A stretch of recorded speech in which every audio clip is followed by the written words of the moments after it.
और गठबंधन के एक बहुत ही मजबूत प्रत्याशी जो 2014 में भी 4.5 लाख वोट अपने दम पर लेकर के आगे थे, अब तो बहुत सारे लोग, हमारे लोग भी बहुत बड़ी तादाद में उनके साथ जुड़ने का काम कर रहे हैं। सम्मानित इमरान मसूद साहब और समय का अभाव, माफी के साथ मंच पर बैठे हुए सभी सम्मानित नेतागण, इस कार्यक्रम में उपस्थित सभी सम्मानित बुजुर्गों, नौजवान साथियों, माता और बहनों, प्यारे बच्चों, सम्मानित भाइयों, जो भाई प्रमोद गौतम जी ने यहाँ संविधान के विषय में बात की, मैं आपको जानकारी दे दूं, विजयपाल भाई भाकला से यहाँ बैठे हुए हैं, हमारे भाई नेमपाल यहाँ बैठे हुए हैं, दीपक यहाँ छाछरेकी से बैठे हुए। मैं किस किस के नाम लूं?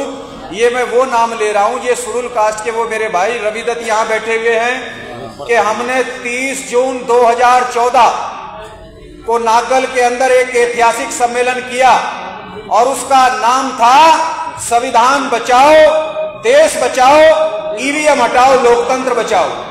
क्या मेरे भाइयों आपको ये याद नहीं है कि उस कार्यक्रम का प्रेस कॉन्फ्रेंस करके किन लोगों ने विरोध किया था? क्या आपको ये बात अच्छी तरह से याद नहीं है? कौन सी वो ताकतें थी जो मेरे इस भोले समाज को, जो बहुत मुश्किल से 3000 साल की गुलामी को बाबा साहब डॉक्टर अंबेडकर और ज्योतिबा फुले के अथक प्रयास से इस देश के SC, ST, OBC और माइनॉरिटी को जो अधिकार मिले, उन सबको समाप्त करने की योजना बहुत लंबे समय पहले बनी। हमने उसी समय अपने लोगों को कोशिश की कि इनको जगाने का काम करें, क्योंकि जब चारों तरफ से घिर जाओगे फिर कुछ नहीं कर सकते। इसलिए मैं विनोद तेजान को अपने साथियों के साथ आपको 12 साल पहले जागरूक करने का काम कर रहा था कि इकट्ठे हो जाओ, संविधान आज नहीं तो कल, क्योंकि संविधान पर ही इनका हमला है। 26 नवंबर 1949 को बाबा साहब ने इस देश का, दुनिया का सबसे अच्छा संविधान, जो भारत ही नहीं दुनिया में जितने कानून हैं, अगर जनता को सबसे ज्यादा अधिकार किसी देश में है तो उस देश का नाम भारत है। ये संविधान देने का काम बाबा साहब डॉक्टर अंबेडकर ने किया। और अगले ही दिन 27 नवंबर 1949 को, ये बात मैं इसलिए कह रहा हूं, आज कुछ लोग पदों के लालच में, आज कुछ लोग विधायक, MLA, MP, मंत्री और छोटे छोटे पदों के लालच में हमारे भोले समाज को गलत जगह ले जाने का काम कर रहे हैं। मैं आपको बताना चाहता हूं, 27 नवंबर 1949 को याद रखना, दिल्ली के रामलीला मैदान में 26 नवंबर को बाबा साहब संविधान दे रहे हैं पंडित नेहरू जी को और देश के प्रथम राष्ट्रपति राजेंद्र प्रसाद जी को।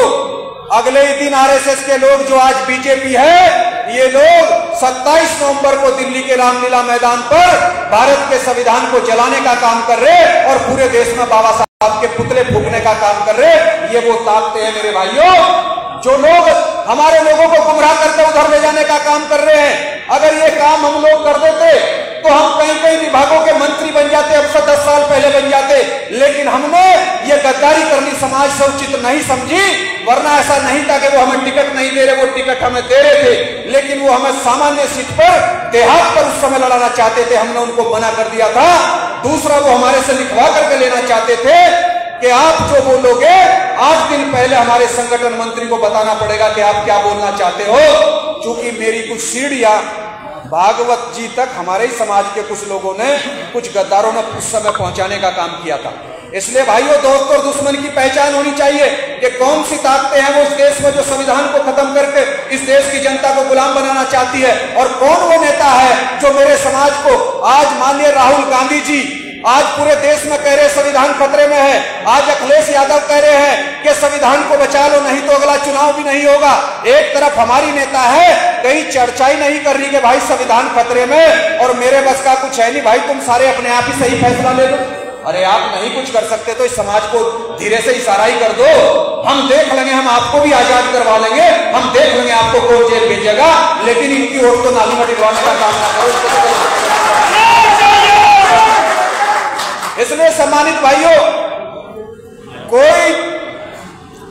कुछ लोग आरोप लगाते हैं जाति के, कुछ लोग आरोप लगाते हैं धर्म के, इमरान मसूद ऐसे है, विनोद तेजान ऐसे है। अरे मेरे भाइयों, इस देश का मीडिया मुट्ठी भर लोगों के हाथ में है, हमारा और मुसलमान भाइयों का, और जो ये OBC के लोग हैं इनको तो छोड़ दो। महाराणा प्रताप के वंशज योगी और राजनाथ सिंह से भी बड़ा नेता अगर भारत के अंदर कोई हुआ है तो महाराणा प्रताप हुआ है। महाराणा प्रताप के वंशज महिपाल सिंह मेवाड़ का बयान सुन लीजिए।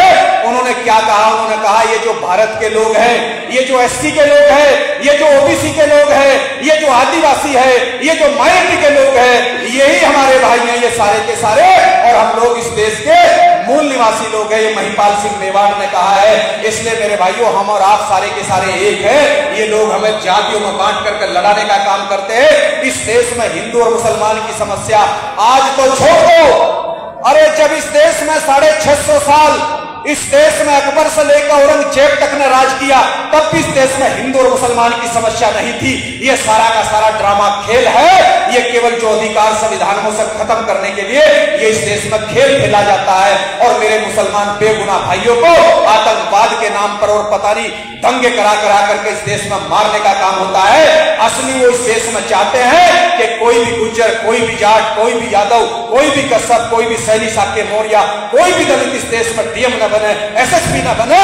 मुसलमान तो बेगुनाह होते हुए बेवजह आपकी वजह से इस देश में मारे जा रहे हैं। चूंकि अधिकार तो आरएसएस आपके खत्म करना चाहता है, जो ओबीसी और एससी के लोग। इसलिए साथियों, समय कम है। गांव-गांव में बड़ी बड़ी मीटिंगों की तैयारी हम लोग कर रहे हैं। जल्दी पूरा चुनाव तूफान पर होगा और पूरी कोशिश होगी कि अपने लोगों को इधर जोड़ने का ये जो कार्यक्रम चला है ये पूरा हो।